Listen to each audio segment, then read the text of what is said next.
మీరేనా ఉన్నది? ఏం చెప్పాను వాక్యం? చెప్పాలి. వాక్యం ఏం చెప్పాను, లేకపోతే మళ్ళీ అదే చెప్తాను.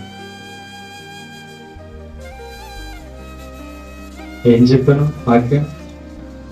గుర్తులేదా నిజంగా? Okay, right. అంశం ఏంటి?